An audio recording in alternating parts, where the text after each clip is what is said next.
O que é? O que é? O que é?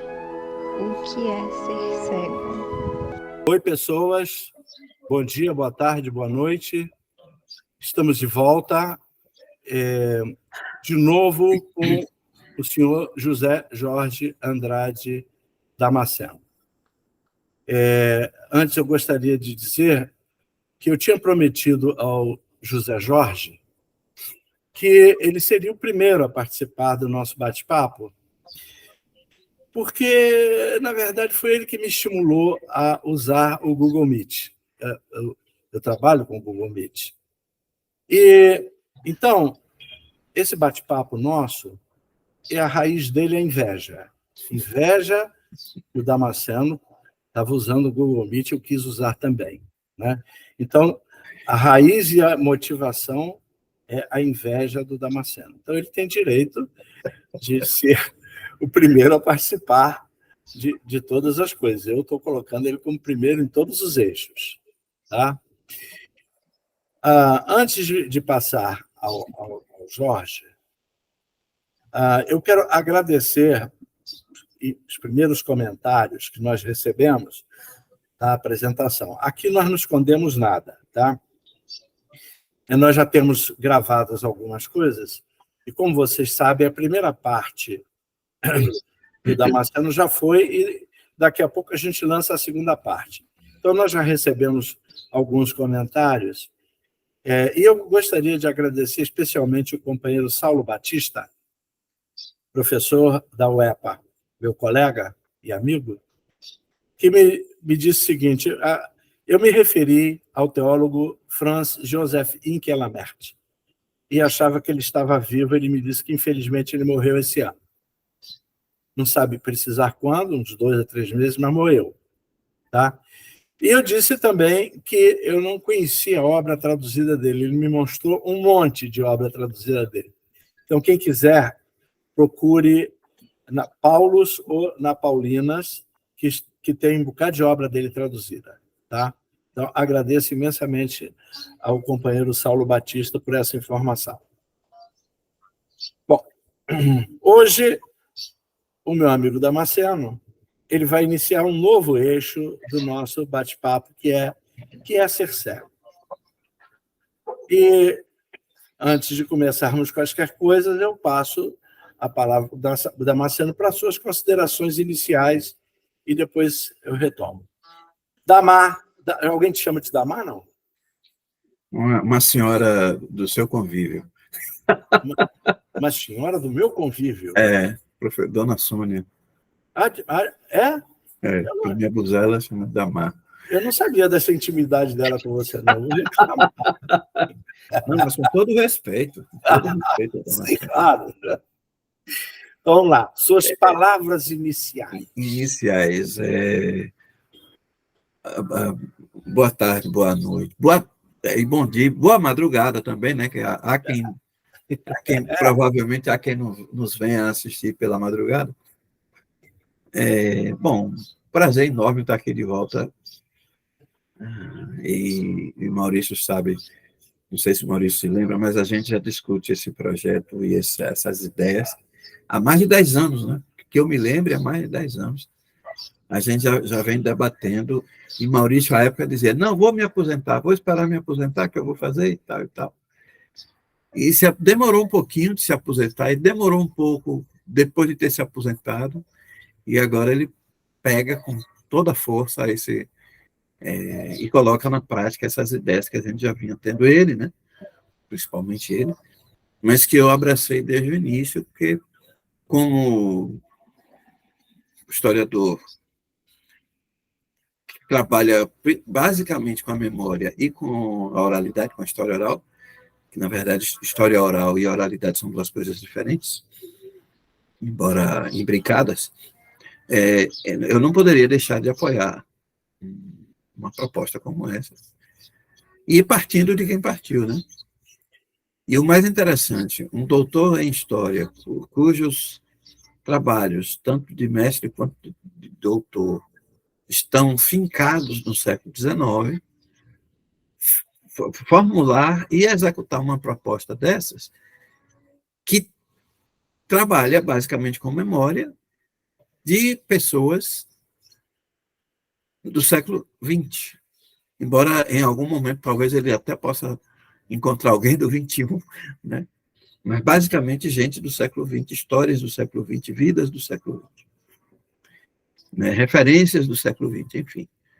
Então, só uma mente brilhante como a do nosso querido Maurício Zeni, ou Zeni, que ele não gosta do Zeni, mas está escrito assim, nem brigue, né? Uma proposta como essa a gente abraça assim com toda... E estou ao dispor para iniciar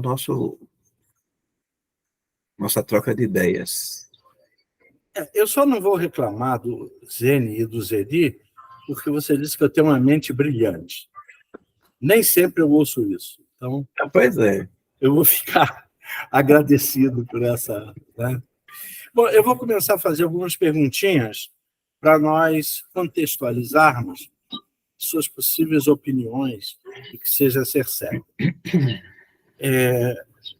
Qual é a causa da sua cegueira? Você sabe? Não. Não sabe? Não. Nunca Mas sou. você nasceu assim, cego? Não. Não. Como diria, como é o nome dele? Xangai, há diversas hipóticas. Né? Sim, claro. Né? E eu não sei qual a melhor hipótica, mas, enfim. Bom, eu sei que há 1 ano e 2 meses, ou 1 ano e 6 meses de vida, não sei se descobriram que eu não enxergava, ou se eu passei a não enxergar. É uma outra dúvida que eu sempre tive. Bom, a hipótese, já ia brincar com a hipótica de novo, afirmada pela minha genitora, não sei quem passou essas informações para ela, mas a hipótese defendida por ela é de que houve uma inversão no processo de nascer dos dentes e esta inversão poderia ter provocado a cegueira, como provocou, mas também poderia ter provocado outras coisas, insanidade, enfim, ou mesmo a morte. Quer dizer que você morde para dentro, é isso? Não. É o seguinte, é que, tecnicamente, os primeiros dentes a nascer são os incisivos, são os frontais. Como minha mãe dizia, as presas, né? Que é aquela meio pontiaguda, que tecnicamente chamam de caninos, né? E os incisivos, os da frente, os dentão, como a gente brinca. No meu caso, nasceram os molares, mais conhecidos popularmente como queixá, né? Conversando, aliás, com um dentista, na época ele não era odontólogo, ele era dentista mesmo. Certo. Recentemente falecido, o doutor Antônio Faria, ele me disse que isso é provável, mas não... E eu conheci um único caso semelhante ao meu, que esse cidadão, infelizmente, foi falecido, e que os pais também diziam ter havido essa inversão e ele perdido a visão. Bom, você sabe que há casos de autistas que, inicialmente, o pessoal confunde com cegueira, né? Quer dizer, mas não foi o seu caso. Não. E até porque, à época, esse diagnóstico de autismo era difícil. Dificílimo. Dificílimo. Por isso é que o pessoal, como a criança não manifestava no olhar, né? Ela era tida como cega, inicialmente. Depois se descobriu que não era. Mas curiar eu sempre curiei. E mãe disse que eu procurava as coisas no chão. Tá. Então, se caíam... Você deve conhecer os chamados famosos pratos de esmalte. Sim. E aquele cidadão, quando cai... 9h55. E aqueles pratos, quando caem, fazem um barulho, mesmo no chão de barro, né? Então, eu virava para procurar. Ou se estivesse perto, e se eu estivesse no chão, eu ia em busca. Então, era a cegueira mesmo. Agora, só não sei precisar. Ela dizia 1 ano e 2 meses. Uhum. Ela dizia 1 ano e 2 meses. Uma outra hipótese, eu já aventei na trajetória, foi me dada bem mais tarde, na época da rebeldia, né? 16, 17, 18 anos, em relação ao dito, a proposta de meu pai de abortar, e que ele teria dado dinheiro para ela comprar o remédio abortivo, ela teria comprado, teria usado, mas a praga do remédio não fez o efeito esperado. Abortou outra coisa. Abortou outra coisa. Né? Mas essa hipótese depois foi descartada por ela mesma, dizendo o seguinte: ele me deu sim o dinheiro e disse para eu. Como é que falava na época? Não era abortar na época que falava. Tirar. Né? Tirar. Só que eu comprei o que faltava para o menino não nascer, não ficar nu depois que nascesse. Então, essa hipótese da tentativa de aborto foi descartada. Uma terceira hipótese foi que o fato dela precisar sair para lavar roupa, para trabalhar fora, na beira do rio, que não era longe daqui, mas era fora, eu ficava sob os cuidados de minha irmã, que se eu tinha 1 ano, ela tinha 6. Ela era 5 anos mais velha do que eu. Ela tinha 6. E, por alguma imperícia ou travessura ou coisas que tais, ela teria espetado um garfo no meu olho esquerdo, que é exatamente o olho vazado, o olho, como é que a gente chama? Esmirrado, né? Tem um termo atrofiado, né? Ele realmente tem o globo bem pequenininho. Ele tem globo, mas é bem pequenininho. Uhum. Só que o direito permaneceu do tamanho normal, embora sem enxergar. Ou seja, são pelo menos 3 hipóteses que foram levantadas durante todo o tempo.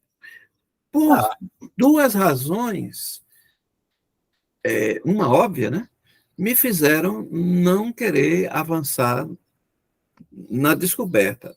Uma era a absoluta falta de recursos, tanto recursos financeiros quanto recursos médicos na cidade. Quer dizer, ainda que houvesse recurso médico, não havia recurso financeiro para recorrer a esse médico. Né? E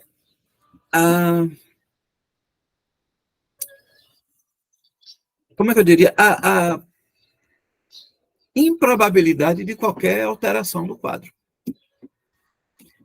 Uma terceira, isso já minha mais tarde, bem mais tarde, eu diria que psicológica, não sei se esse é o termo, que os psicólogos que estejam nos assistindo me perdoem,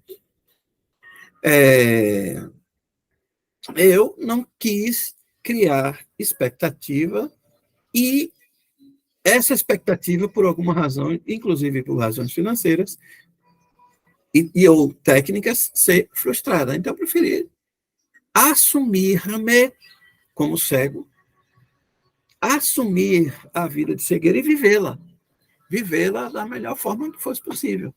Evidentemente que dentro dos limites físicos que nos são impostos pela condição de cegueira. Tá. Bom, vamos ver aqui.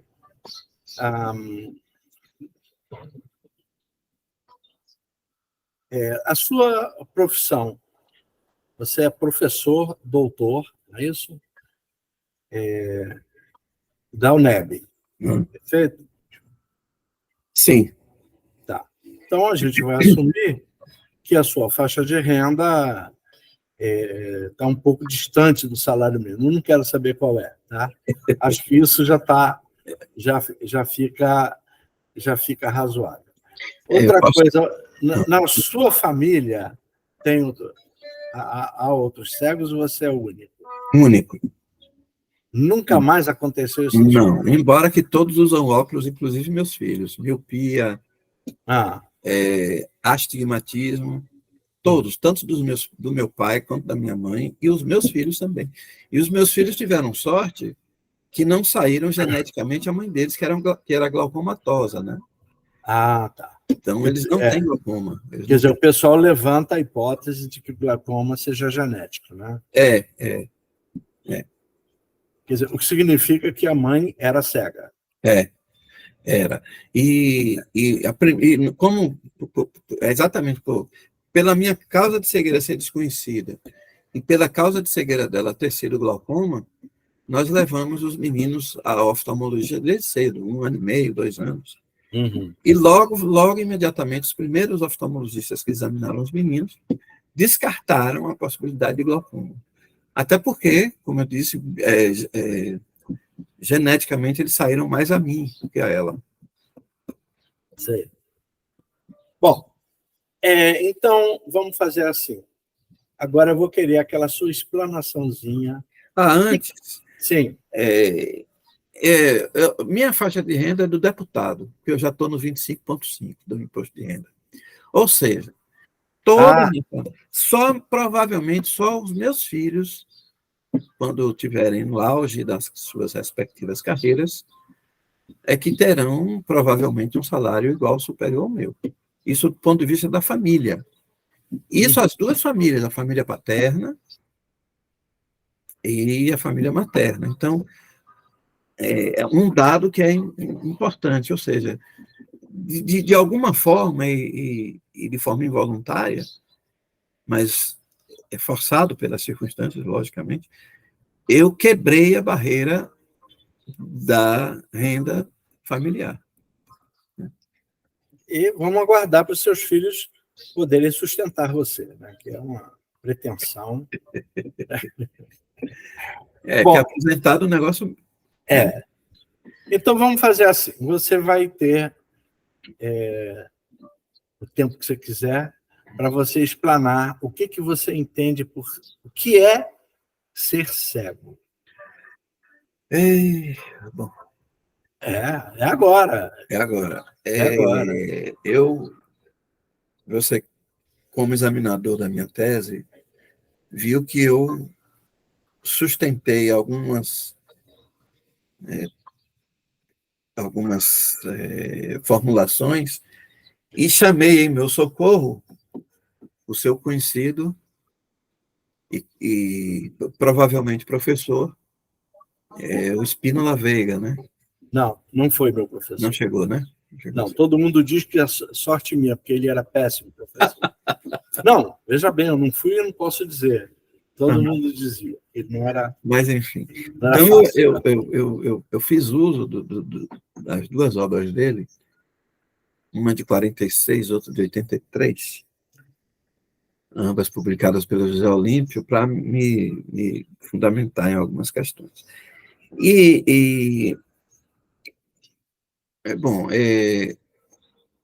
Para mais detalhes, que eu não vou... Quem quiser depois ver como eu fiz esse processo argumentativo, né? O livro chama-se Vozes Eclipsadas, Políticas Públicas na Bahia, né? Publicado pela Bagaço, editora, um livro de 2016. Depois eu posso mandar a referência completa para os meninos botarem aí na descrição do vídeo. Uhum. Bom, o que é ser cego? Tem algumas coisas que variam de cego para cego, de situação econômica para situação econômica. Mas tem coisas que, a meu juízo, são comuns a todos nós, creio eu. Ser cego é ser constantemente desacreditado. Tem uma passagem do Veiga que ele disse que foi destacado para a Bahia para ajudar na implantação do Instituto dos Cegos. Ele disse que foi destacado em 36, mas o Instituto já existia há 3 anos. O Instituto é de 33, se eu não estou enganado. Pois bem, aí ele disse que chegou aqui não só para falar, mas para fazer, para demonstrar.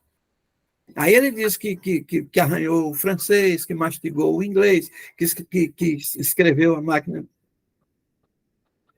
Só que o que ele provavelmente não sabia, ou soube com o passar do tempo, evidentemente, que aquilo ali foi tido como uma ação pessoal de José da Assunção, de José Spínola Veiga, né? De José Spínola Veiga, não do cego. Eventualmente ele era cego, né? Mas o cego como um todo não faria aquilo que ele fez. Então, ou ele, e aí isso eu já bato na dissertação, ou ele era um gênio, ou era um imbecil. O cego era assim, é assim. Ele é dos extremos. Ele é socialmente pensado nos extremos. Ou ele é genial, é o caso de Veiga, que falava, que arranhava francês, que escrevia, que palestrava, que demonstrava, que se mobilizava, ou ele era um completo imbecil, inútil. É condenado a uma cadeira, quase um cadeirante, né? Uma cadeira, um sofá, uma rede. Já nos anos mais próximos de mim, um ouvinte de rádio, na Bahia, nos anos 70, um locutor de rádio, da Rádio Sociedade da Bahia, a rádio mais potente do estado à época, talvez ainda hoje, ele tinha um programa às 7 horas. O nome do programa, olha como era sugestivo. Levante a cabeça, era o nome do programa. Levante a cabeça. E o jargão, quando ele começava o programa. Levante a cabeça, não esmoreça, para frente é que se anda. Né? Pois bem, ele encetou uma campanha de doação de rádios aos cegos. E veja o mote: dê um rádio ao cego. Ele, o cego, vê o mundo através do rádio. Gente, foi uma profusão de rádio.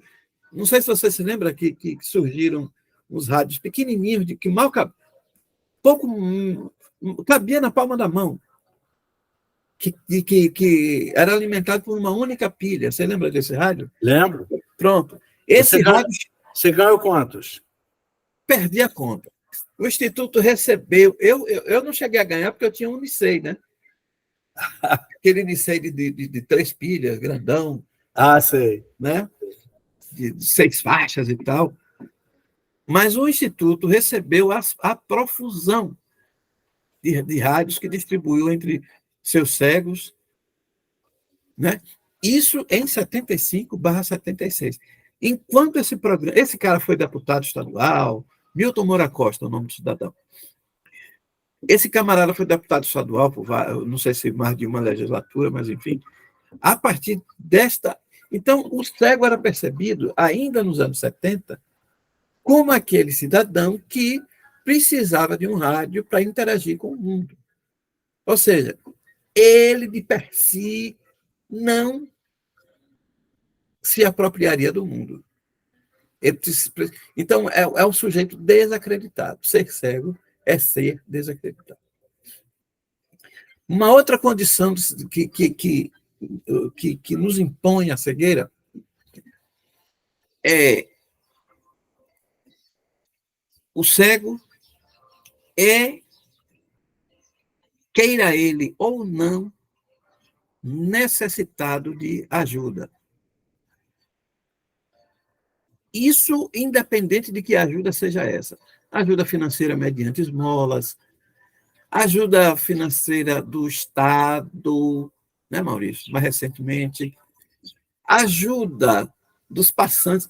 Gente, eu disse um dia desses a umas pessoas, o cego não pode, ele não tem o direito de recusar ajuda. Ele tem que aceitar ajuda, precise ou não. Seu Maurício, o senhor quer ajuda? Não, obrigado, grosso, ignorante, cavalo, a gente quer ajudar. Né? Então, o ser cego é ser necessitado de ajuda, independentemente de sua vontade. Ou seja, o cego não tem vontade. Ser cego é não ter vontade. Não ter vontade. Para mim, uma terceira, e acho que é uma das mais difíceis situações do ser cego, é que por ele ser desacreditado e por ele ser desprovido de vontade própria, ele é um domador, um assassino de leões cotidianamente.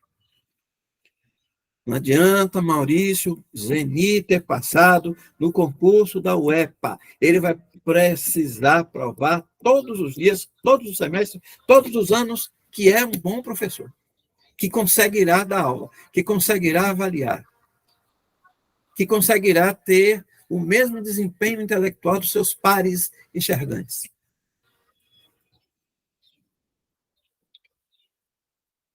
E, como se isso fosse pouco, se difundiu através de um livro nefasto, aliás, dois livros nefastos, nefandos, do senhor José Saramago, que o cego é uma pessoa que não pensa, que não arrazoa.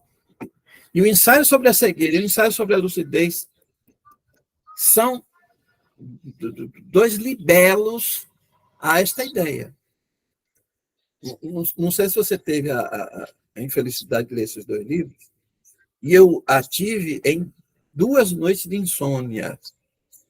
Não Dona Sônia, né? Mas 2 noites de insônia, e a necessidade, né, por conta da tese, finalizar a tese, como é que eu termino esse negócio, né? E o povo badalando, nossos colegas, badalando um ensaio sobre a cegueira como sendo o livro. Está vendo? Nós, os cegos, estamos sendo pensados, nós estamos sendo dispensados. Tem um trecho do ensaio sobre a cegueira que me incomoda profundamente. É aquele em que José Saramago pega os cegos casuais, como é que chamam? Temporários, aqueles que ficaram cegos de repente, como ele abre o livro, né? Que já estavam asilados, e aqueles que já eram cegos, digamos assim, com experiência de cegueira. E pasme, né? O nível de crueldade que ele impinge naqueles cegos sobre os cegos temporários.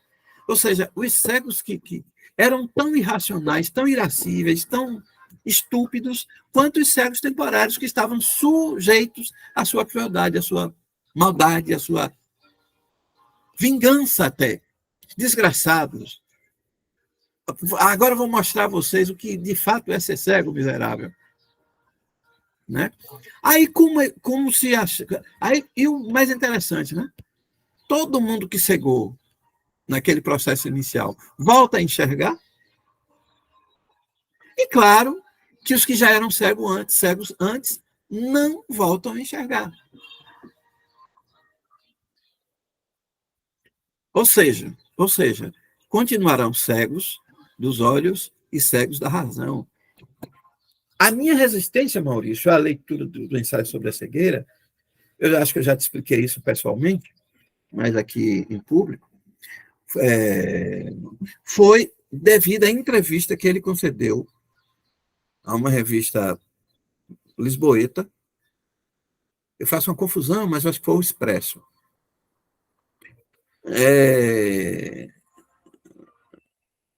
Em que ele, a jornalista, faz uma espécie de resenha do livro, e depois faz as perguntas e coloca as respostas. E entre as respostas que ele dá à jornalista, ele diz que aquele livro saiu pensando no quanto a Europa foi irracional ao abraçar o nazifascismo. Sabe aquela ideia da paixão cega? Fé cega? Faca cega. Faca. É nessa linha. Eu só li o maldito do ensaio sobre a cegueira por causa da tese. Porque eu precisava concluir, e eu já estava exaurido, né? E uma dessas noites de insônia eu toquei o pau. E outra coisa, é um livro que você precisa ler todo, de uma facada só, uma adelhada só, né? Eu queria lembrar que esses cegos que você está se referindo, quando aqueles cegos descobriram que havia, do outro lado, uma única pessoa que enxergava, eles se atemorizaram. Isso. E eles se recolheram naquele quarto deles e abdicaram de tudo. E o Saramago simplesmente matou-os, porque pegou fogo.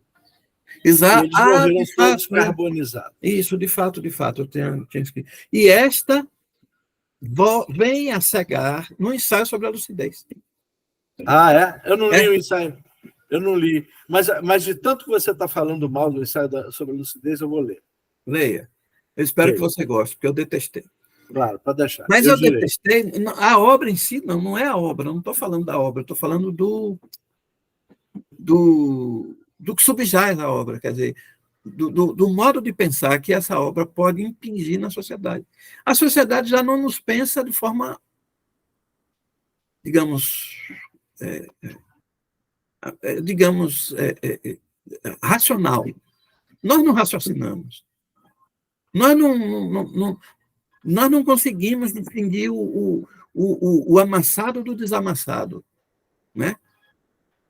Porque quem faz isso são os olhos, as mãos são incompetentes para fazer isso. Só que umas 2 semanas atrás, no supermercado, eu pedi um socorro a uma ex-funcionária que é filha também de cego, né? E ela, naqueles setores lá de sorvete e tal, me mostrou um baldinho, um vasinho de creme de cupuaçu. Aí eu rapidamente corri a mão. Ô, Deise, isso aqui está rachado. Ela não viu. E não era uma rachadura superficial que você precisava de um tato aprimorado. Como ele estava congelado, lógico, não ia vazar, né? Mas quando chegasse aqui e descongelasse, ele ia vazar o conteúdo. Então, quer dizer, socialmente falando, o cego não consegue, não tem uma leitura de mundo, a não ser que alguém faça para ele. Que é mais ou menos isso que Saramago está fazendo com o ensaio sobre a cegueira e com o ensaio sobre a lucidez. Ou seja, só reforça os estereótipos socialmente incrustados na civilização ocidental, que é a que a gente conhece, mas eu acho que a oriental não sei se é muito diferente. O modo de pensar o cego do ponto de vista oriental, não sei se é muito diferente, mas do ponto de vista do Ocidente, né, da cultura que nos foi imposta desde o século XV, final do século XV, o cego já é estereotipado e ainda ganha esses reforços com essas 2 obras, né? A obra é muito bem escrita, muito bem construída, não discuto a obra em si, né? Eu discuto o que a obra, o reforço que a obra pode trazer aos estereótipos já impingidos aos cegos. Olha, eu confesso a você, que fora todos os meus reações com relação a isso, eu quero dizer para você que, na minha opinião, eu eu já mostrei a algumas pessoas que o ensaio sobre a cegueira do Saramago é mal escrito. Ou seja, ali o Saramago vai demonstrar que não é um bom escritor. Olha, e ele escreveu coisas fenomenais, hein? Entendeu? Mas se eu fosse ficar só com o ensaio sobre a cegueira, eu o classificaria como péssimo. Eu acho que o ensaio sobre a lucidez é um pouco melhor. Eu não li, esse eu não posso melhor. falar. Mas, e olha, eu estive com ele na mão, no pé, mas na ele cabeça, sentiu mas não tanto. li. Ele sentiu tanto. Não sei se houve crítica, porque é muito engraçado, né? Quando o escritor é famoso, laureado, ninguém critica, né? Os críticos somem, né? Não, você teve uma enxurrada de cegos portugueses que criticaram, né? Rapaz, eu não vi, não. Eu só vi os cegos Vi?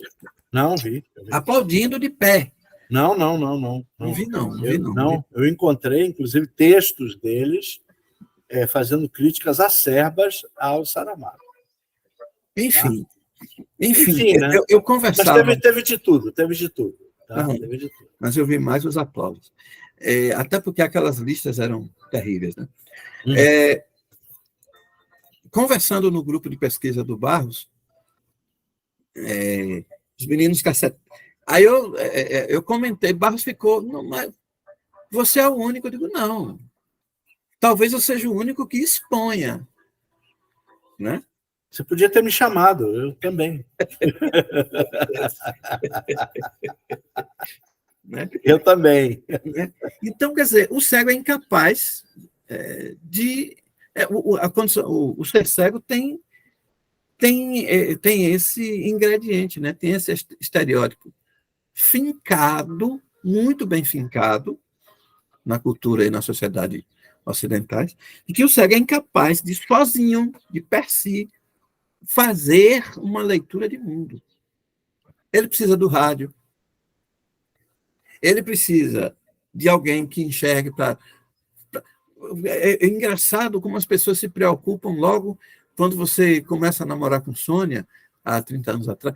Sônia é linda, seu Maurício. E eu com isso, diria Maurício, o que me interessa é a pessoa. Mas, socialmente falando, todo mundo tem que dizer que Sônia é bonita. Que Sônia é isso, que Sônia é aquilo. Ninguém quer saber se Sônia é gente fina, se Sônia é inteligente, se Sônia é cortês, é cordial, sabe? Você indiretamente está citando o Pequeno Príncipe. Quando ele diz assim, quando se mostra uma casa, o pessoal quer saber quanto custa, qual o tamanho dela, mas ninguém presta atenção nos gerânios na janela. Exatamente. Ou seja, de alguma maneira você está citando o Pequeno Príncipe. Olha, não são só as misses que citam o Pequeno Príncipe, o Damasceno também. E não foi Malaquia Velho quem escreveu, viu? Não. Então, deixa eu te fazer uma pergunta com relação a essa questão da cegueira. Eu já ouvi, pela minha longa vida aqui, que o nosso problema é a ignorância das pessoas. Que uma vez que a gente consiga mostrar a nossa capacidade, a gente convence as pessoas. O que você acha disso? Não, eu já ouvi isso muito. Não, eu também, até hoje. Eu também, mas a vivência tem mostrado exatamente o contrário. A discriminação ela é fruto da ignorância. Não é. Gente, eu tenho... Pronto. Na trajetória, eu falei que sou docente na mesma instituição onde eu fui graduado. Ainda hoje tenho ex-professores que, por força são meus colegas. Acho que o último que já vai se aposentar. É meu colega, mas ele nunca teve confiança em mim enquanto pessoa intelectual. Pessoa capaz de dar uma aula. Ele não fala. Ele é do tipo que não fala. Ele tem, digamos assim, um respeito acadêmico, vamos dizer assim, por mim. Mas ele não tem um respeito intelectual. Entende? Ele, por exemplo, voltei do doutorado desde 2009, estamos em 2023. O professor Paulo Santos nunca me convocou para uma banca de um orientando dele. Então, isso dá bem a noção. Eu sou professor na UNEB, professor, desde 1996. Estive com ele como aluno até 91 e estou com ele a partir de 96 como professor, como colega, como docente. Ele nunca me convocou para uma banca de um orientando dele de TCC, muito menos de mestrado. Alguém poderia dizer que você não conseguiu convencê-lo. Ah, tá. Você sabe, eu trabalhei com uma camarada no IBGE, que ela me disse o seguinte, que ela teve, em informática, em programação de computador, numa outra empresa, ela teve um chefe que não admitia que mulher trabalhasse em informática. Ele achava que aquilo ali era função masculina. E ela disse o seguinte, que ele teve que aturá-la, né, porque ela estava lá, mas que ele só a chamava de Manuel. A fina flor da discriminação. Você vê assim, não, quero só falar que discriminação não é só contra cego. Discriminação é discriminação, né? Exatamente. Né? Ninguém pode dizer que é por ignorância. Pode? Será que dá para dizer? Não dá. Esse meu colega, ele é pós-doutor, gente, na USP. Meu chefe hoje, eu tô nessa vibe usando a linguagem dos modernos. Eu estou nessa vibe de licenças para não ter que enfrentar o meu diretor. O meu diretor foi meu coordenador de colegiado quando eu retornei do doutorado. E aí, num entreveiro entre nós dois, eu fiz uma observação de que ele não sabia. Ele foi obrigado a mudar a programação do semestre dele, que ele não sabia que tinha uma praga de um professor que ia voltar do doutorado, e muito menos que a peste do professor era cego. Certo? Pois bem, ele, para o segundo semestre, ele me impôs uma matéria de Brasil Império, que eu disse a ele que eu não tinha condições de lecionar aquela, que eu não sabia nem para onde ia. Aí eu fiz a crítica.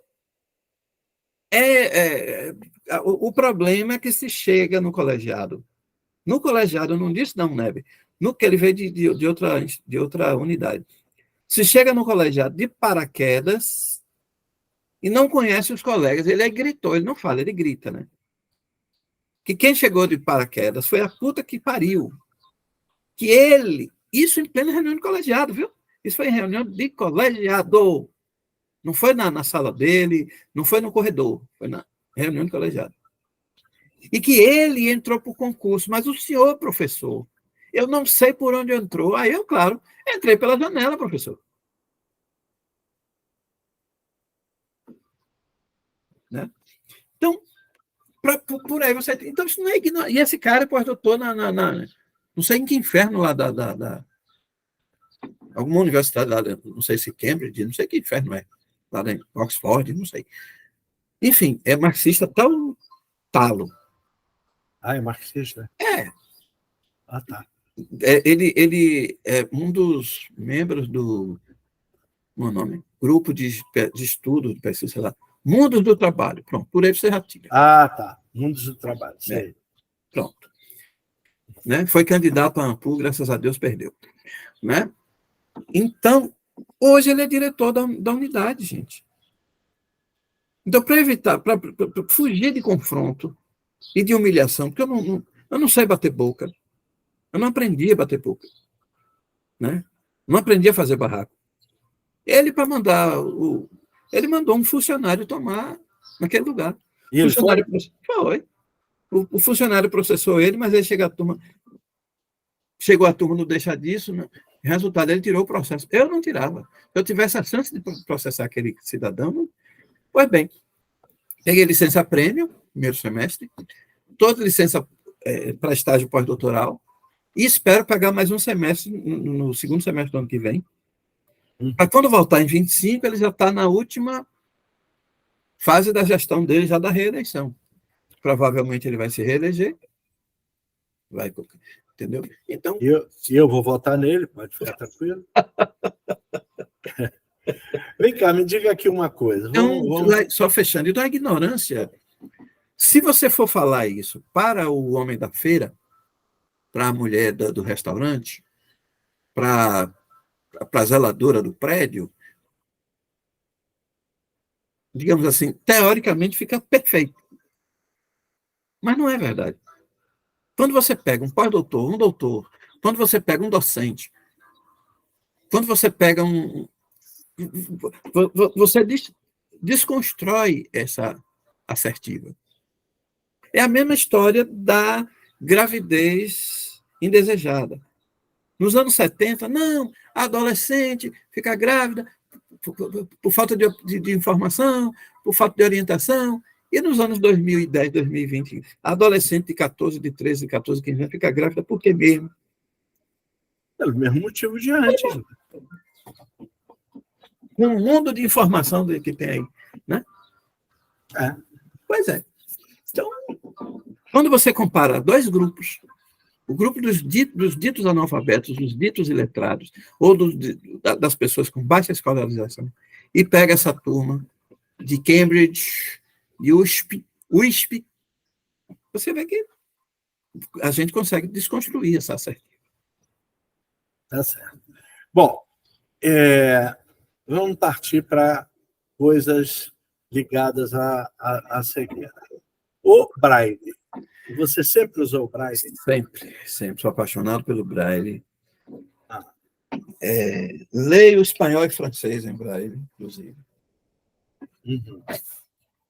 Mas como você obtém obras em Braille? Estou mostrando, não sei se está dando para ver, os meninos depois arrumam. Também não sei, porque a minha câmera não está me mostrando legal o que você está mostrando. Eu também não sei se está mostrando legal, mas enfim, fazendo o esforço, né? Essa é a revista Le Louis Braille, da Valentin Oury, que eu era assinante até 2004, né? Esse número de 2004. E não tem mais? Deve ter, eu que não sou mais assinante. Mas eu espero que tenha, né? Quando eu peguei nela aqui, eu pensei até em assinar. Inclusive, vou ver se ela tem, se ela é eletrônica. Diferentemente do Brasil, boa parte das obras, das revistas e tal na França, não sei se na Espanha eu acho que não, porque eu recebi muitas. Mas na França, boa parte das revistas circulam, boa parte circula mediante assinatura, abonnement, né? E a época essa daqui era 122 euros por ano. Mas você diria, por exemplo, que a França continua com uma boa produção Braille, até onde você sabe? Não sei.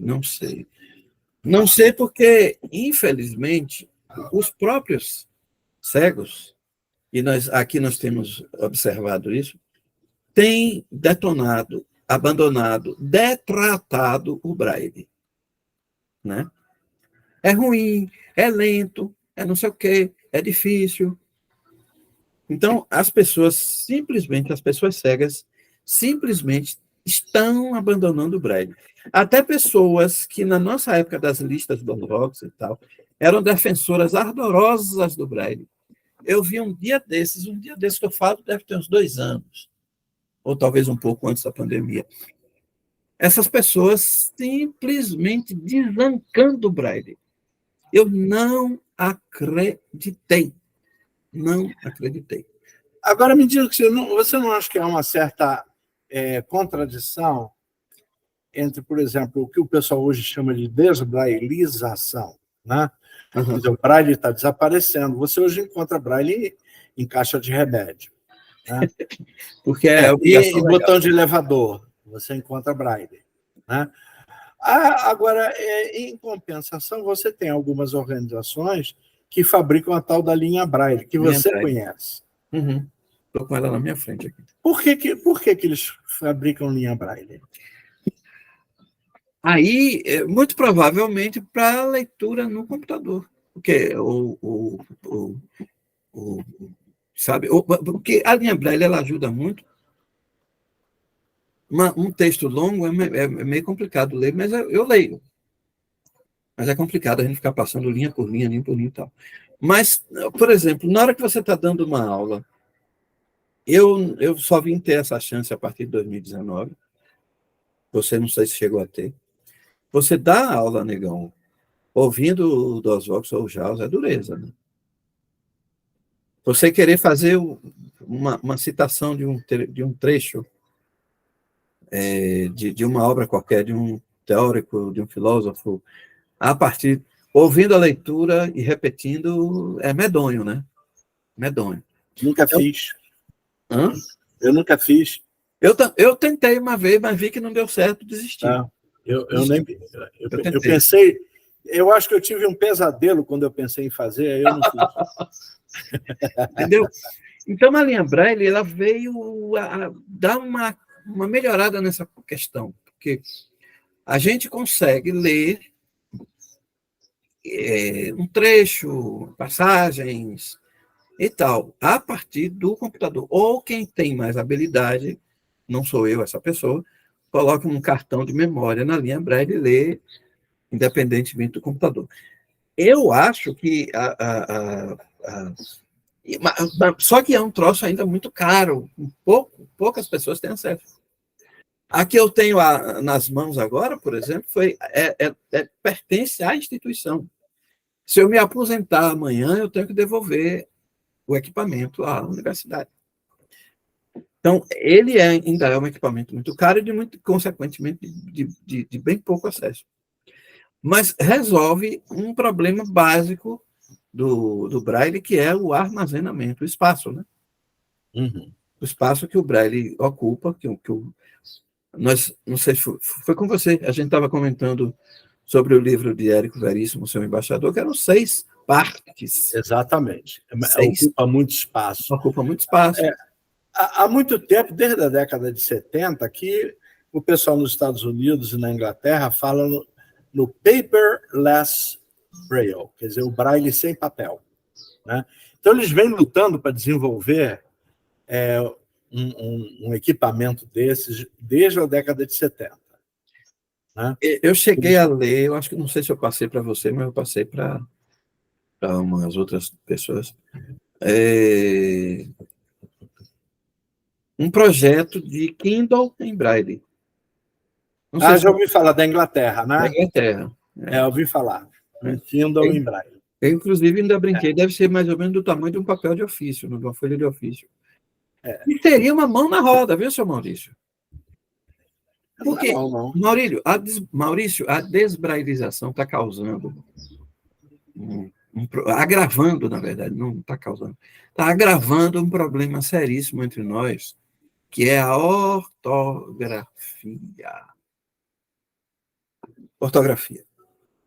A língua portuguesa, ela não segue uma regra. Casa, teoricamente, deveria ser escrito com Z, mas não é. É com S. O cara só ouvindo, ele não vai. A primeira vez que eu li a palavra celular, uma amiga minha de Feira de Santana, chefe de biblioteca, escreve: agora eu tenho um celular. Com S. Que é leia com acento agudo. Celular. Lula.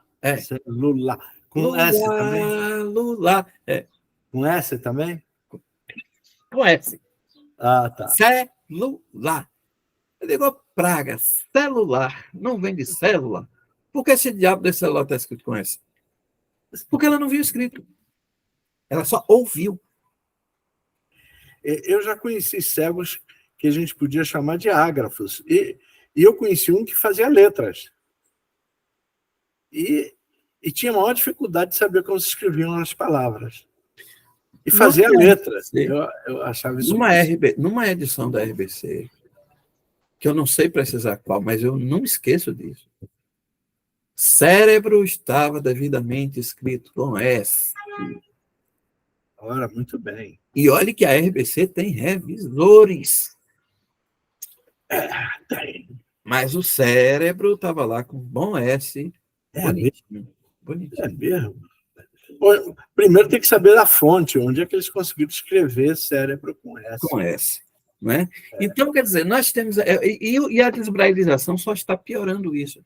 Por exemplo, e para nós acadêmicos tem um agravante. Né? Quando surgiu, e aí você comentou, nós comentamos acerca dos equipamentos que a Fundação distribuía juntamente com as fitas, com 13 horas de livros gravados, beleza, você toma conhecimento, contato com o conteúdo, você conhece Jorge Amado, Lispector, Lígia Fagundes Telles, né? Conhece Carolina de Gé, conhece tudo. Que você tiver a fim de ler, você lê. Tá. E se você precisar citar, vai fazer como?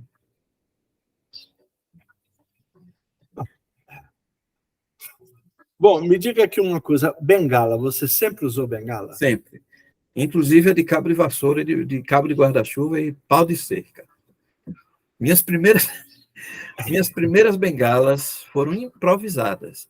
Como eu falei na trajetória, eu comecei a andar só naturalmente, né? E munido de um pau. Quebrei um pau na cerca, né? Na cerca da vizinha, inclusive, que é aqui na frente. Claro. E fiz dele bengala. Depois, evoluí para o cabo de guarda-chuva, né? Depois, evoluí para o cabo de vassoura, que já era mais maior. Né? Ou seja, você continuava no cabo, não avançava a patente. A patente. Quando eu avancei a patente, foi uma bengala de 1,35, porque o jumentinho aqui, não sei quem disse, ele acreditou, que a medida era aqui na altura da... Como é o nome, menino? Do peito? Não, mas em cima, quase na garganta. Ah, sei. Porque não, como é o nome dessa gordura, né? Aqui, menino? Sei. Tireoide. Na altura da tireoide. Ah, sei. Na altura... porque não é, né? E não é, lógico que não é. Resultado, comprou-se uma bengala inteiriça. Inteiriça, sei. Inteiriça, com aquela ponteira, parecia uma bolinha, né, da Fundação. 1,35. Gente, quando esticava essa bengala... Você atravessava a rua, né? Atravessava a rua só com a bengala. Né? Só a bengala atravessava a rua. Você sabe que nós, na minha época de Benjamin Constant, nós tínhamos resistência à bengala e nós saíamos à rua a seco. Eu já tive essa experiência quando a bengala quebrou. Não, pois é, mas não, nós tínhamos tanto assim que eu só comecei a usar a bengala no meu último ano de faculdade. Até então eu andava sem nada. Sem nada. Tá? Risco constante. Absoluto, né? Agora, tá, então a bengala para você é essencial. É essencial. E o cão-guia? O que você acha? Dispensável. Para mim, dispensável. Primeiro, porque a propaganda que se faz do cão-guia, eu não diria que é enganosa, porque, enfim, mas nossos amigos que usam cão-guia, pega um deles, coloque no avião, com seu devido cão, solte em Cuiabá, onde nenhum nem outro nunca esteve, e veja para onde o cão-guia o levará. A partir do aeroporto. Para lugar nenhum. Porque a ideia... Eu lembro que a Poliedro tinha uma apologia ao cão-guia que era uma beleza, né? Aliás, ela é muito usada na Europa e nos Estados Unidos. Estados Unidos. É muito utilizada. Muito. E que provavelmente lugares onde se respeita a lei de trânsito, né? Eu tenho isso. Pois bem, e aí elas faziam, não, minha vida foi outra depois que eu passei a... Como assim, cara, Pálida? Como assim? Você sabe, tem... depois eu te passo o nome do livro, um camarada que conseguiu sair do aterro das Torres Gêmeas, porque o cão-guia o guiou para fugir, para sair de lá do... Entendeu? Tem histórias nesse sentido. Sim, mas aí que está a sacada. A sacada. Você tem que ter um mínimo de capacidade de domínio de espaço, um mínimo de coordenação. Porque, na verdade, o cão-guia, ok, ele vai te tirar de obstáculos, ok, ele vai... Mas ele vai obedecer aos seus comandos. Se você não souber para onde vai, o cachorro que vai saber. Agora, em caso de emergência, incêndio, enchente, claro, o cão vai saber, mas não precisa necessariamente ser o cão-guia. Qualquer cão treinado vai saber lhe tirar de apuros. Vai conseguir te tirar de apuros. Né? Mas se você não souber, que aí ele não precisa... Ele vai te tirar de apuros porque está um incêndio, beleza. O cão está percebendo onde, em qual ponto daquele recinto está livre de fogo e de fumaça. Então, para lá ele vai te levar. Só que você já esteve, você que é muito andarilho, você já esteve em Campo Grande? Já. Não serve. Peraí, Campo Grande qual? A cidade ou... A cidade, não. Eu estive nos dois. Campo Grande no Rio e a cidade. Não serve. Floripa já, Curitiba já? Já. Ixi, vai Brasília ser... também. Hã? Já estive em Brasília. Não serve. Tem que ser um lugar que você nunca foi. Palmas? Já fui. Ixi. Já fui Palmas. Tá difícil. Bom. Já fui em Alagoinha. Já. Rio Branco. Não, nunca fui. Pronto. Pega o seu cão-guia bem treinado, bem acostumado com você, com teus comandos e tal. Vai com ele para Rio Branco e não saiba para onde ir para ver o que é que vai acontecer. Logicamente que, muito provavelmente, ele vai te levar, sei lá, ao balcão de informações do aeroporto ou ao táxi. Muito provavelmente. Mas você com a bengala também não sabe. Também não sabe, mas aí que está. Mas só que a bengala, você está dependendo só de você. E o que você atribui, então, à Europa, Estados Unidos, Israel, usa cão-guia há modismo. Para mim, isso é modismo e comodismo também. E aí eu recuo a uma fala de Adriana, que está no livro A Cuia e a Bengala, né? Que eu achei genial. Eu nunca tinha pensado naquilo. Adriana dizia que há uma vergonha da bengala, principalmente entre as mulheres cegas. É bom dizer quem é a Adriana. A Adriana, nesse caso, ela foi minha entrevistada, uma das minhas entrevistadas, para a pesquisa do mestrado. Né? Tá. Quando ela fala isso, ela ainda é a minha entrevistada. Não, tá. Não precisa passar daí, tá explicado. Entendeu? Então, ela larga essa... E aquilo me impressionou, eu nunca tinha... A resistência que eu falei para você, nós do Benjamin Constant na Bengala, era essa vergonha. E uma coisa curiosa que a gente queria esconder a cegueira. Exatamente. Como é que a gente esconde a cegueira, que eu não sei? Está na vista, né? Exatamente. E aí, não sei se... Aí eu não tenho dados, mas até onde eu sei, uma parte considerável dos usuários de cães-guias são cegas. Não, olha, o que eu sei dos Estados Unidos e Europa é que homens... equilibrado. Mas os relatos que eu vi na Poliedro, por exemplo, não foram poucos.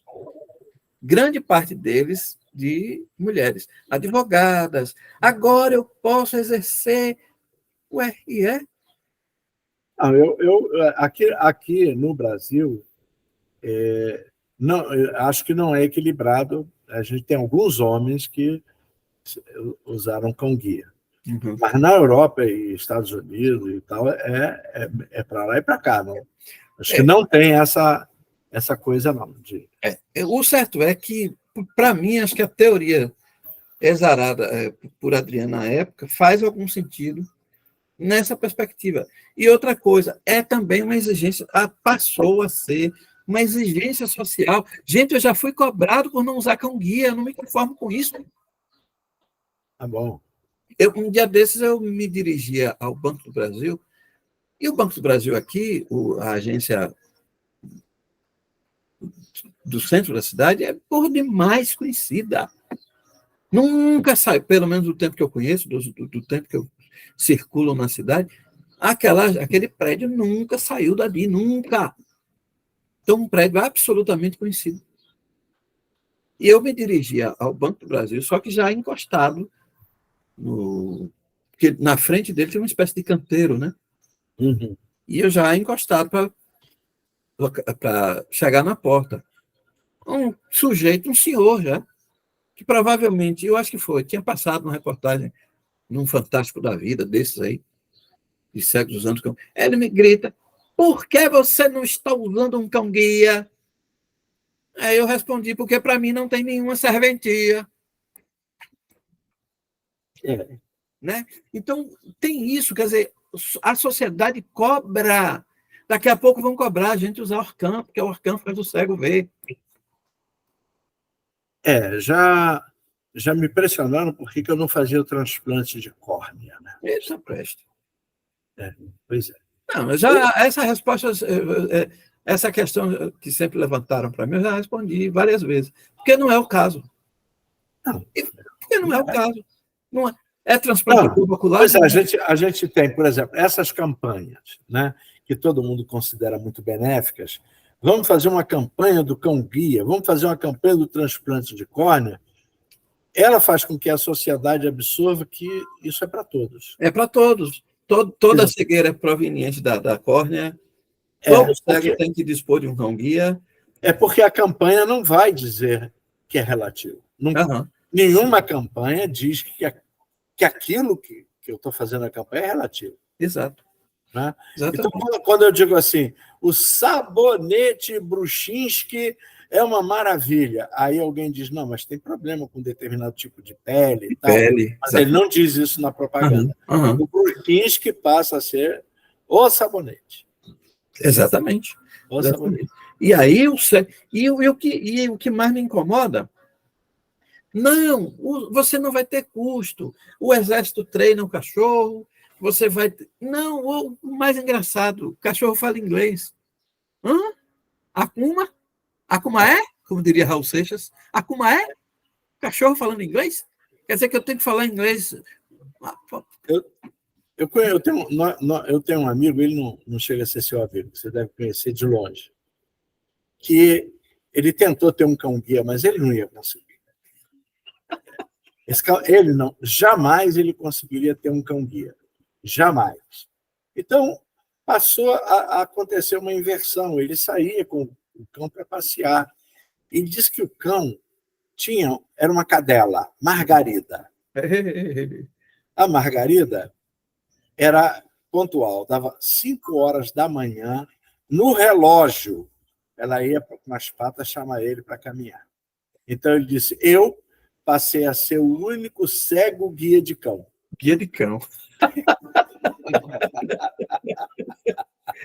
Mas olha, eu estou fazendo essas gracinhas com você, mas eu não estou exprimindo minha opinião, não, tá? Cada um tem sua... Eu não uso também, eu nunca usei, nem quero usar. Mas... Eu, pessoalmente também não. Mas... Sua vez. Primeiro, gente, cachorro precisa... Cachorro não, cão, né? Cachorro é para gente antiga igual a mim. Cão não é qualquer cão. Depois, você tem que tratar esse cão, tem que dar banho. Você quer entrar em restaurante com um cachorro, gente? Nunca me esqueço na casa de Marilza. Não sei se você estava. Não, você estava. Não. Foi você que me contou, não? Porque eu não estava, eu soube. Não, eu não estava, eu não sabia. Eu soube da história, mas eu não estava. Eu não estava. Diz que o cachorro do Marco Antônio deu um belíssimo de um. Né? E a casa de Marilza fedeu por uns bons minutos. Entendeu? Então, nesse dia eu tive que viajar para dar aula. Eu não pude ficar na festa dela. Pois é. Né? E esse cachorro precisa. Ou seja, você vai receber de graça, ok. Mas você tem que ter condições econômicas de tratar desse cachorro. O cachorro não vai comer pé de panela, como dizia minha mãe. Esse cachorro não vai comer pé de panela. Quer dizer, você diria que um vendedor ambulante não vai ter cão-guia? Vai, mas o problema é cuidar desse cão. Não, pois é, ele não vai ter um cão-guia cuidar. Ou seja, provavelmente ele não vai ser elegível para ter um cão-guia. Então, aqui nós muito provável. temos... Se a coisa for feita de forma séria, não vai.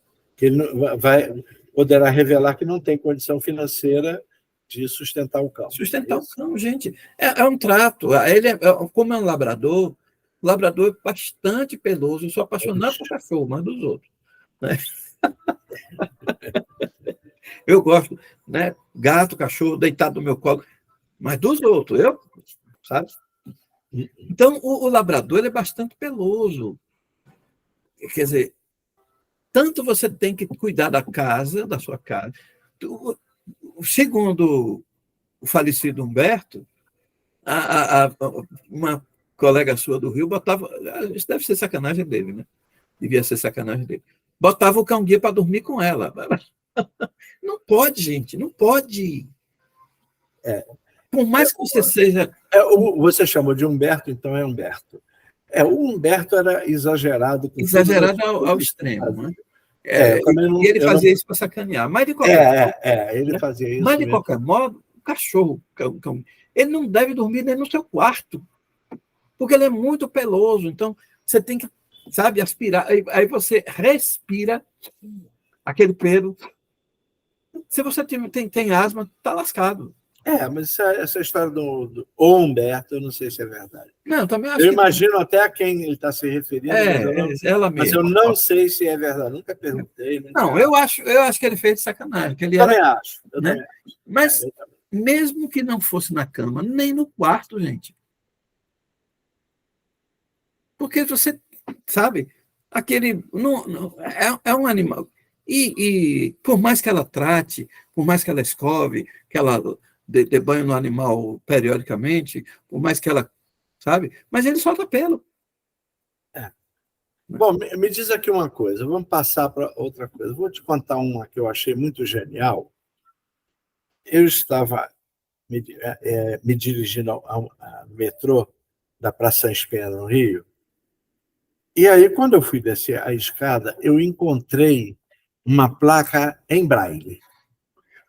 E a placa dava uma informação indispensável a qualquer cego. Você está aqui.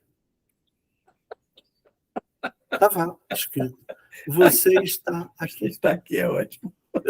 Achei a placa. Então, eu tinha que perguntar a você o seguinte: parece que hoje em dia estão havendo uma preocupação imensa conosco. Esses pisos táteis, o que você tem a dizer deles? Para mim, são inúteis.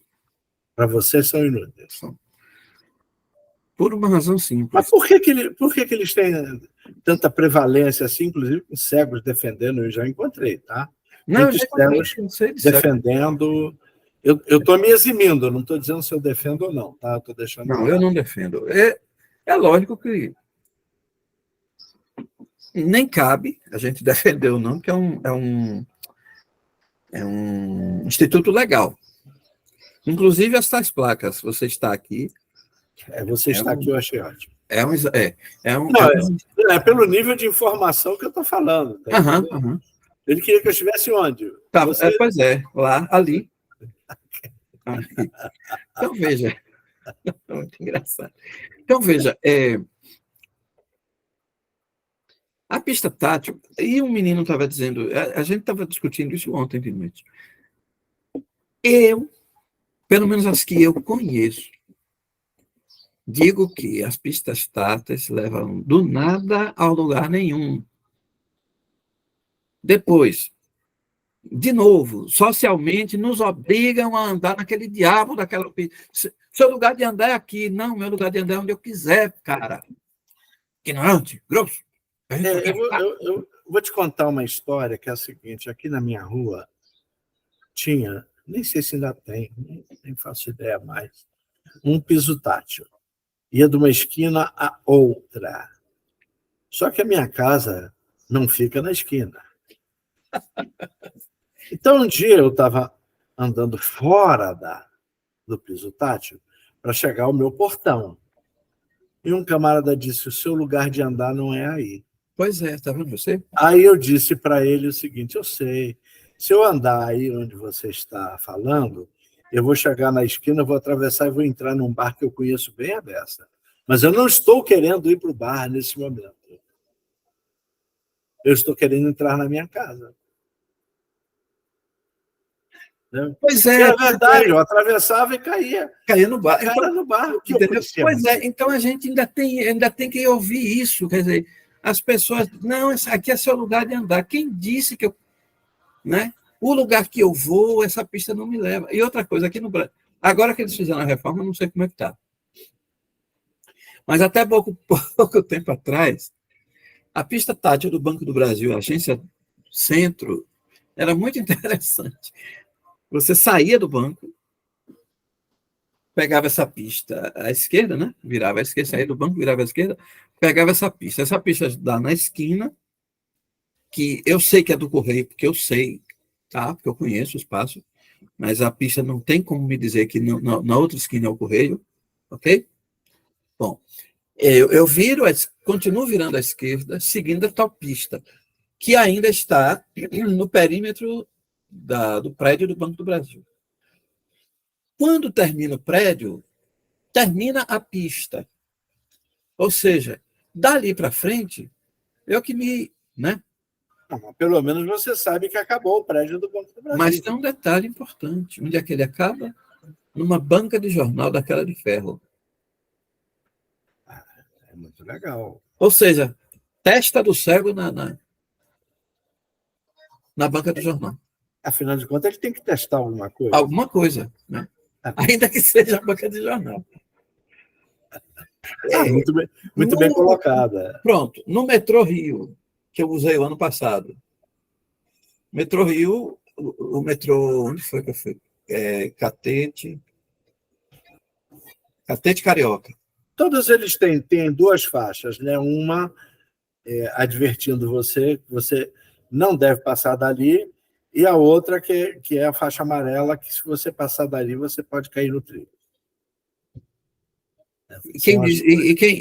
O que é que sinaliza para me dizer que ali é a faixa amarela? Não, você tem dois pisos táteis. Sim. Tem um, e se você ultrapassar aquele, você chega na faixa amarela que tem um piso tátil te indicando. Certo. Só que naquele trecho, você está falando já na plataforma, né? Lá embaixo. Pronto. Lá embaixo. Só que lá embaixo a gente não vai só. Eu ia. Não. Você ia porque conhecia, mas... sim, claro. Porque, por exemplo, quando a gente compra o bilhete lá Mas quando eu ia, não tinha faixa. Pois é. Tá. Mas Bengala existe para isso. Você não sabe que aquela beira ali, a beira do coisa? Pois é. No Rio eu até circulei só em termos. Porque eu segui a pista tátil no sentido de achar o diabo do guichê. E ficava observando onde é que ele ia me dar indicativo de que eu tinha que virar à esquerda, isso no Catete, né? Na estação Catete. Uhum. Onde é que eu teria que virar à esquerda para chegar no guichê? Nunca, até hoje eu procuro. Né? Eu que tive que prestar atenção aos bateres de níqueis, né? Naquele metalzinho lá, para saber que a minha esquerda estava um guichê. Não, isso aí eles podiam fazer melhor. Podiam. Eu acho que alguém andou ganhando muito dinheiro com isso. E sem falar que é aquela coisa, né? Qualquer reforma que você faça, que a prefeitura faça, que o governo do estado faça, obrigatoriamente tem que ter. Ainda que não seja de forma adequada, mas desde que tenha. A minha faixa aqui, que é só de um lado da rua, o digníssimo prefeito levou 4 meses para fazê-la. É porque era assim, o pessoal ia embora, deixava o cimento, instrumentos e tal, e o pessoal à noite roubava, e no dia seguinte eles não tinham como trabalhar, até que daqui a uns 3 dias vinha novo equipamento, aí eles esqueciam à noite de novo. Ou seja, 4 meses a prefeitura de Belém levou para botar de uma esquina a outra uma coisa tátil. E na minha universidade aconteceu uma coisa curiosa. Um dia eu cheguei lá e tinha um piso tátil. Aí eu disse, bom, primeiro não me consultaram. Como? Eu acho que eu seria o único usuário, eu era o único professor. Era o único. E eu não fui sequer consultado. Nem eu. Aqui também tem. Aí eu peguei e disse, isso me indica o quê mesmo? Bom, eu fiz meus questionamentos lá, mas eu achei muito estranho. Aí eu, claro, levantei a bola. Bom, quem é que ganhou dinheiro com isso aí? Porque se me consultasse, eu podia condenar, né? Quem sabe? Para que não ocorresse o risco, eu não fui consultado. Não, aqui a pista tátil da UNEB aqui é muito engraçada. Ela vai do terminal de ônibus, que é fora, né? Mas é como se fosse uma passarela. Aí você vem na pista tátil, papapá, bate aqui, bate ali, chega na porta de entrada, pronto, ali acaba a pista tátil. Supõe que ali dentro você sabe, né? Se vire. Entendeu? Então, assim, eu acho... eu não sei, a mim não ajuda em nada, muito pelo contrário, me atrapalha. A pista tátil, a mim, atrapalha. A pista tátil, ela cai bem dentro de uma frase que estão usando muito. Nada sobre nós sem nós. Sim. Ou seja, piso tátil foi quase que... eu não sei a quem eles consultaram, eu juro que eu nunca descobri quem foi consultado. Né? Provavelmente eles vão me dizer, o Benjamin Constant no Rio foi consultado. A rodoviária de Salvador é de 1900. Mas eu não sei. A rodoviária de Salvador é de 1975. 75. Vai fazer 50 anos e já vai ser desativada. Pois bem, eu conhecia, sabia circular naquela rodoviária para onde fosse necessário. Banheiros, guichês, embarque. Hoje, restaurante. Hoje a rodoviária está entulhada de pista tátil, não sei onde vai dar. Há uma coisa que me irrita na pista tátil, em rodoviária principalmente, né? Quando estou andando com a minha mala de rodinha. É horroroso. Eu tenho que... Não, entendeu? Eu não estou nem sendo nem contra nem a favor. A única coisa que eu estou questionando é quem foi consultado para fazer desse tipo. Provavelmente os cegos de proa, que não é o meu caso. Que não é o meu caso. Eu sei que isso é uma exigência legal, provavelmente do malfadado Estatuto do Deficiente, que é outra coisa... Deixa isso para lá. Isso aí nós não vamos conseguir discutir aqui. Não vamos. Mas que é outro nó, que inclusive foi graças a esse estatuto que os cegos, principalmente os de baixa visão, ganharam um grande concorrente chamado monoculares, né? Que eles estão tentando discutir que os monoculares não são deficientes visuais. Agora é tarde. O STF já disse que e eles já estão desfrutando, inclusive, das cotas, meu filho. O STF já disse que é. Puxa. Não tá, né? Desde 2019. Inclusive agora, um concurso que houve aqui o ano passado. Um Aham. ex-aluno meu, que eu nem sabia que o PEST era PCD, né? Concorreu nas cotas de PCD, passou e já está atuando. Muito bem. E aí, quando a senhora dele me falou que ele... Eu abri a boca. PCD, fulano? Aí eu achei que ele... Né? Até porque eu já havia sido conduzido por ele no carro da UNEB até o centro da cidade. Né? Mas ele Aí tem eu... tudo. Bom, ele foi meu aluno, nunca pediu nada em PDF, nunca pediu nada em nada. Aí eu imaginei que ele fosse, sei lá, perneta, maneta, ou Mas ele era cegueta. cegueta, monocular, doca, como se diz na Bahia, doca, Doca. doca. Fiquei boquiaberto. Maurício, ele é um monocular que o único olho que funciona plenamente ao ponto dele ter carteira nacional de habilitação. Tá certo. Né? Eu nunca tive nada contra. Ao ponto dele ter se dado ao luxo, de como ele ficou com medo do equipamento da pau na hora, ele imprimiu os slides e entregou à banca. Tá certo. Entendeu? Sim. Foi meu aluno durante 3 semestres, nunca encostou para pedir prazo, para pedir antecipação de texto. Pois é, isso é uma coisa que não vai caber a discussão aqui, mas que é uma discussão lindíssima, maravilhosa, tudo bem. Eu queria te fazer uma pergunta quase para arrematar. Arrematar é ótimo. Só para arrematar. Ou seja, é um ser cego bom, né?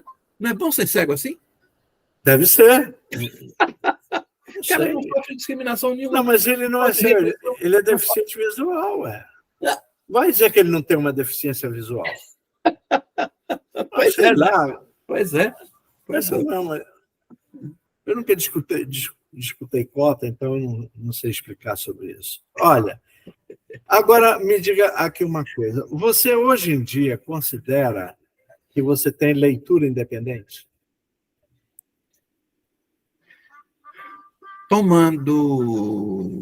Tirando o Braille, porque o Braille, o problema do Braille não é dependência, autonomia. O problema do Braille é, como é que a gente chama? Digamos, quantidade, acesso. Então, como nós comentamos dia desses, nós tínhamos acesso a Machado, a Lins do Rego, né? Mas não lembro, por exemplo, de Zé Américo em Braille, não lembro, por exemplo, de Josué Montello, né, em Braille. Tivemos Graciliano, algumas obras. Tivemos. Vida Seca estava em Braille. Não é? Acho que São Bernardo estava em Braille. Acho que estava assim. Acho que estava. Enfim, mas até pelo menos meados dos 80, você não tinha até alguns clássicos do Gregório de Matos, né? Quer dizer, o Braille nos daria independência se houvesse uma produção em Braille em escala suficiente para isso. Suficiente para a nossa necessidade. Mas nunca houve. Então, nunca houve. Por exemplo, e agora? Se eu não me engano, eu cheguei a ver na biblioteca dos Barris o dicionário de Aurélio, mas era um mini dicionário de Aurélio. Não era o dicionário completo. O Wise nem se fala. Né? O Wise nem se fala. De vez em quando apareciam umas obras em Braille estranhas, por exemplo, As Regras do Método Sociológico. Estava lá em 2 volumes em Braille. Eu já vi o discurso do método do Descartes. Do Descartes. Eu vi em Braille. Eu li, inclusive. Entendi PN, né? Vamos combinar. Entendi PN, mas eu li. Agora, caiu na minha mão, eu toquei o pau.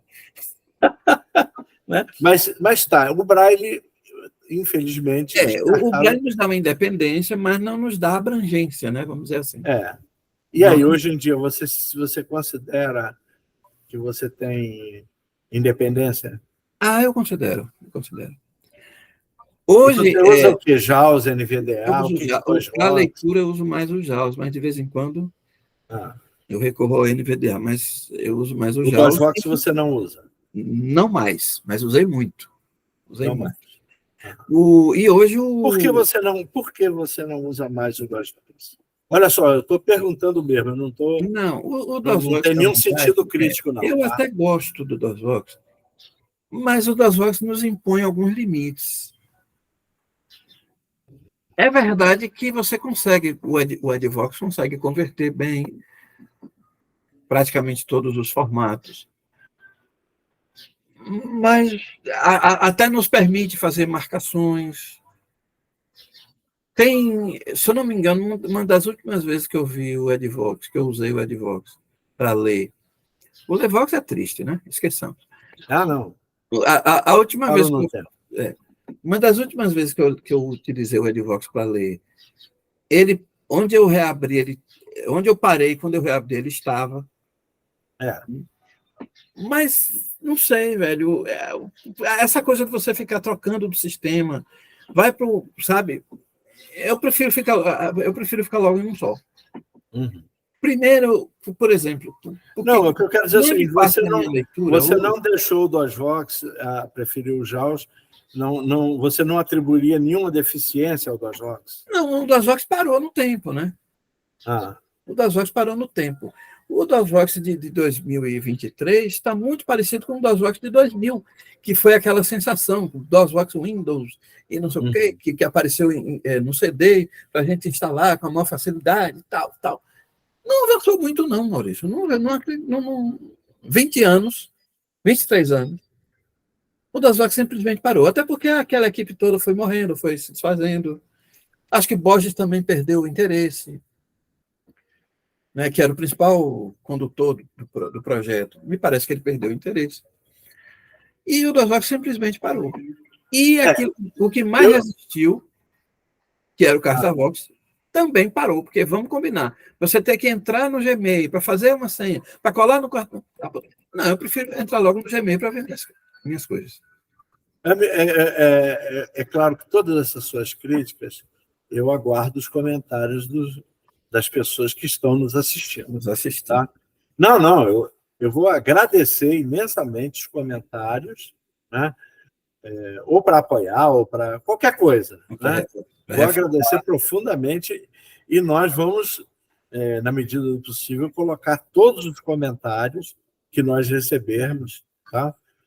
Porque isso aqui é muito interessante para a gente deixar para lá. Agora, me diga aqui uma coisa.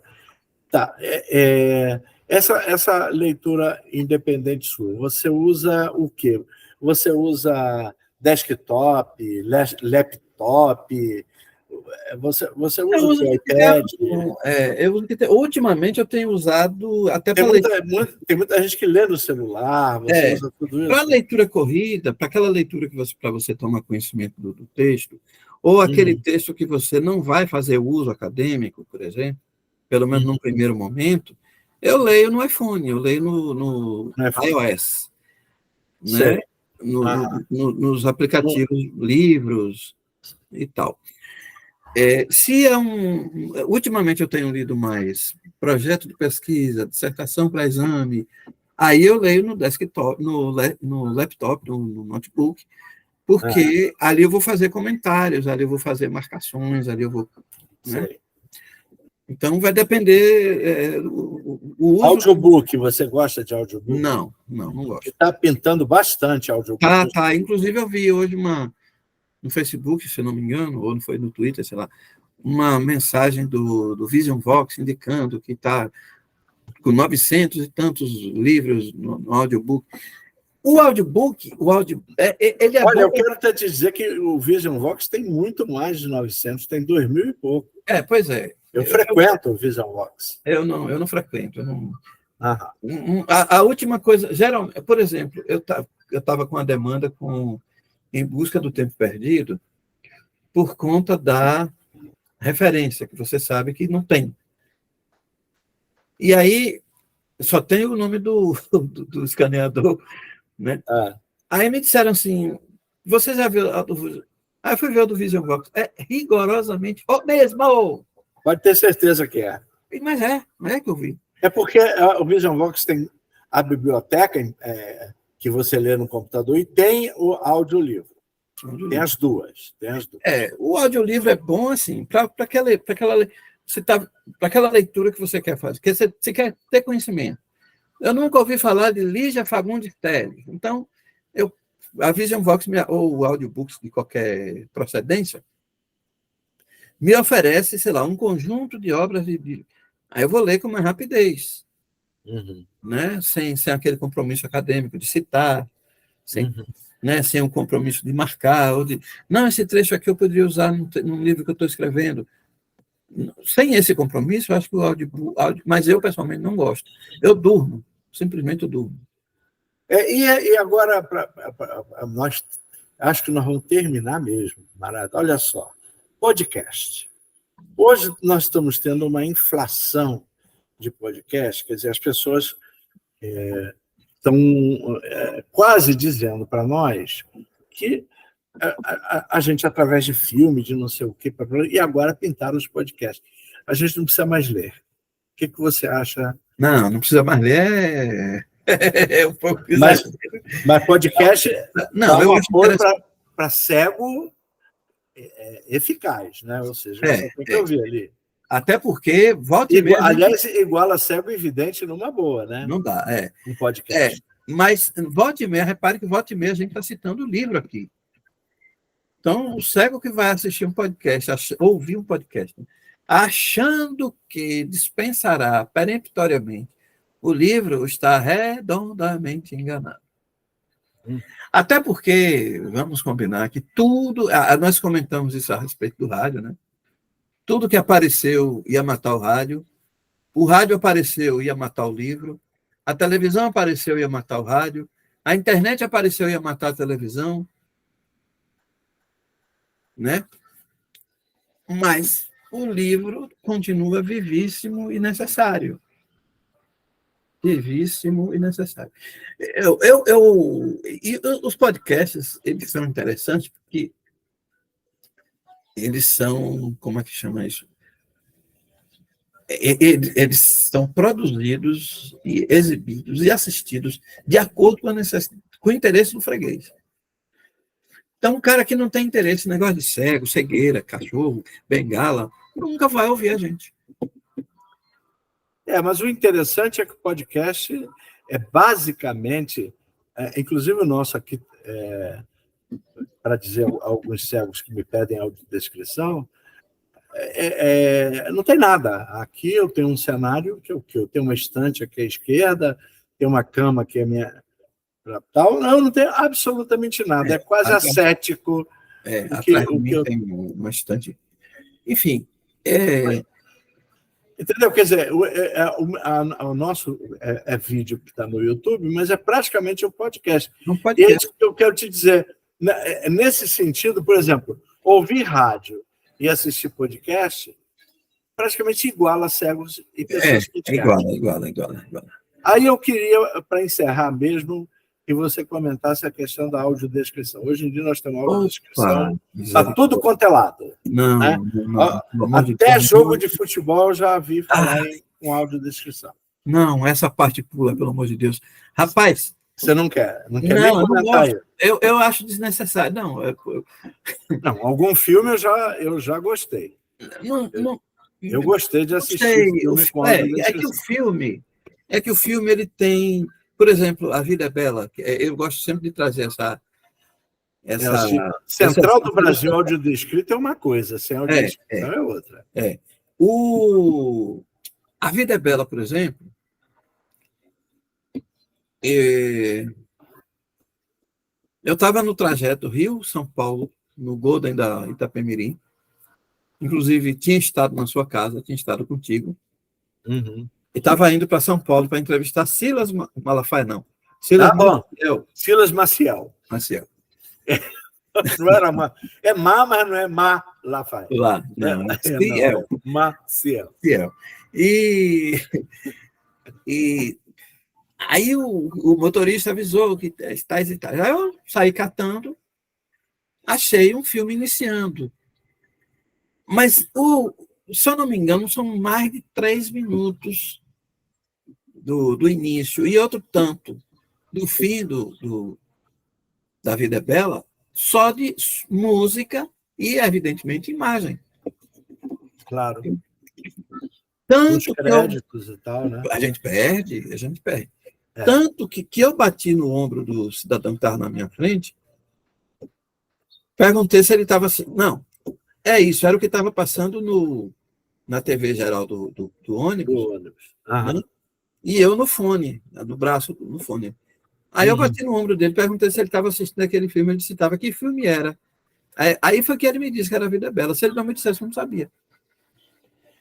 Eu ia entender que era A Vida é Bela à medida dos nomes dos meninos, né? Um dos meninos chamava-se Benito e o outro chamava-se Adolfo. Eu não vejo. Benito e Adolfo é ótimo, hein? É. Mas ali aparecia nos créditos. Nesse aspecto, quer dizer, do filme, dessa parte que não tem nada, que só tem a música, o instrumental, música bonita, diga-se de passagem. Tanto no início quanto no fim, ok, uma audiodescrição ajudaria. Mas no transcurso do filme, não, velho. Depende, para mim depende. Por exemplo, se você tem grandes intervalos e tal, se alguém disser alguma coisa... Por isso que eu digo para você, assistir o filme Central do Brasil com audiodescrição é outra coisa. Eu assisti sem. E eu creio... Também assisti sem ter com. compreendido. Eu também, mas quando pintou a audiodescrição, eu entendi mais. Não sei. Mas... Eu pessoalmente não gosto, até porque o filme, para mim... Primeiro que eu não gosto de filme, exatamente por causa disso. O filme é extremamente visual. O filme é extremamente visual. Eu tenho essa dificuldade de entender. Segundo, o filme como esse, A Vida é Bela, é uma visão, uma leitura do roteirista, né? do roteirista. Por exemplo, a lista de Schindler, que eu fui obrigado a assistir, porque eu botei para os meus alunos, fui obrigado. Gente, quase 3 horas de filme, ninguém merece, não. Eu li o livro, claro. Eu preferia ter lido o livro, mas eu não gostaria. Né? Então, por exemplo, aliás, eu fui, em Cracóvia, eu fui ao Museu de Schindler.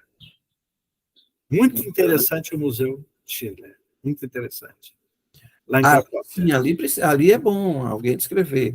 Claro! Né? Claro, estava com uma pessoa que me descreveu tudo. Pois é, mas... Já fez eu passar a mão em cada coisa que você nem imagina. Mas o problema por exemplo, até hoje eu tenho resistência a ler Gabriela Cravo e Canela. Por quê? Por causa do diabo da novela. Alguém já me disse que aquela cena... foi meu colega lá de Irecê. Aquela cena de Gabriela trepada no telhado não tem no livro. Não.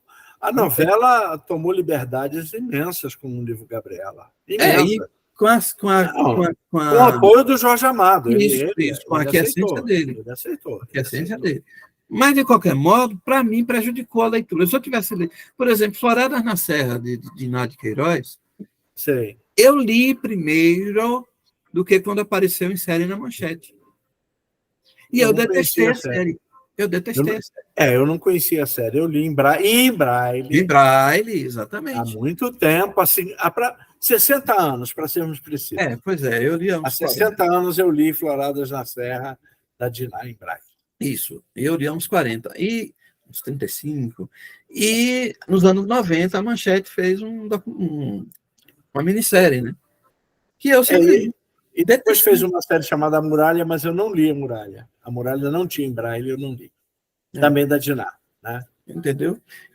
Então, a audiodescrição, se ela não for absolutamente dispensável, como é o caso do museu, está aí o museu, eu acho um lugar necessário.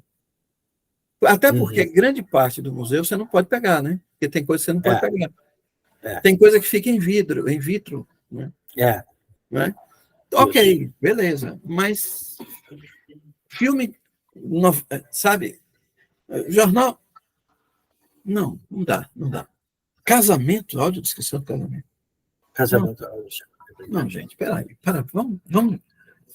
Eu gosto da imaginação, eu sou do tempo do rádio, que eu ouvi, teve uma versão, não sei como foi, de Irmãos Coragem para o rádio, eu ouvi, a Rádio Excelsior. Eu assisti na televisão mesmo, mas tudo bem. Eu também assisti na televisão, mas teve uma versão para o rádio. Teve uma versão para o rádio. E o rádio tem que fazer audiodescrição. E ele, é claro, eles eliminam o máximo a necessidade de. Mas algumas coisas. Algumas coisas. Que ninguém está vendo. Ninguém está vendo. Basilares. Aí tem a Rádio Excelsior da Bahia. Eu nunca achei, velho. Exibiu uma novela que ela chamou de O Último Apóstolo. E olha que a Rádio Excelsior, na época, não era católica ainda. Ainda era de Wilson Menezes. Né? Se eu não me engano, eu achava que era Lucas, mas não era Paulo. Ah, tá. Era Paulo. Então, e assim sucessivamente, foram novelas que a gente ouviu. Tinha uma novela, Onde Sopra o Minuano, não me pergunte de quem é, que eu não sei, que era dos Diários Associados, né? A Rádio Sociedade, à época, era dos Diários Associados. Era. E eu nunca esqueço, eu saía, de onde eu tivesse, eu saía correndo para casa, para 4h30.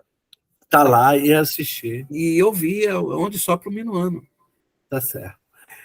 Há uma coisa, vamos começar a terminar aqui, que pelo menos essa vantagem nós temos. Quem vai nos assistir pode assistir em qualquer lugar e em qualquer horário que nós estamos gravando. E eu não sei, daqui a algum tempo estará no ar para vocês assistirem sem precisar sair correndo como nós. Saímos para assistir as novelas no rádio, na televisão, que é aquele horário, e olhe lá. Companheiro José Jorge Andrade Damasceno, eu acho lindo te chamar de José Jorge. Eu passei a gostar. Né? Eu acho que eu vou ser obrigado a terminar. Já? Já. Não tem mais nada para a gente falar, não? Tem. É por isso que eu tenho que terminar. E o que ficar sobrando, né? Mas eu queria, antes de qualquer coisa, recomendar 2 livros, né? Livro Damasceno Bagaço, aqui. Que eu falei dele no início, né? Mas é bom falar de novo. Veiga José Espínola, O que é Ser Cego? Rio de Janeiro, Livraria José Olímpio, 1983. E o outro, também do Veiga José Espínola, Vida de Quem Não Vê, parênteses, Memórias de um Cego, Psicologia e Educação. Vida de Vários Cegos, fecha os parênteses. Rio de Janeiro, Livraria José Olímpio, com Y, viu, pessoal que vai escrever? José Olímpio, editora, José Olímpio Editora, 1946. Exatamente. Aí vocês vão me dizer, como é que eu vou ler um livro de 1946, que Serventia tem? Toda. Integral, porque não mudou absolutamente nada. A despeito da tecnologia, a despeito dos avanços na chamada educação especial, que é uma outra discussão que a gente não vai fazer aqui, felizmente. A despeito da sociedade, aspas, ter se modernizado, mas a vida de quem não vê não mudou grande coisa, não. Tá, muito bem. Além disso, você quer dizer mais alguma coisa? Não, eu agradecer a oportunidade de falar tão pouco sobre isso, que é um tema extremamente vasto, E estou ansioso para ouvir os outros colegas que falarão sobre esse mesmo tema, até para ou reforçar os meus posicionamentos ou repensar alguns deles, né? Uhum. Mas agradecer pela oportunidade de falar sobre isso, que a gente até vem falando sobre isso desde 1998, mas nada, nada gravado, nada escrito, nada formalizado, né? Uhum. Onde eu mais escrevi sobre isso é na tese, que você foi um dos examinadores. E aí um amigo meu que assistiu a trajetória disse assim, lembra ele que ele foi quem mais lhe bateu. Aí eu disse, ele assistiu a defesa.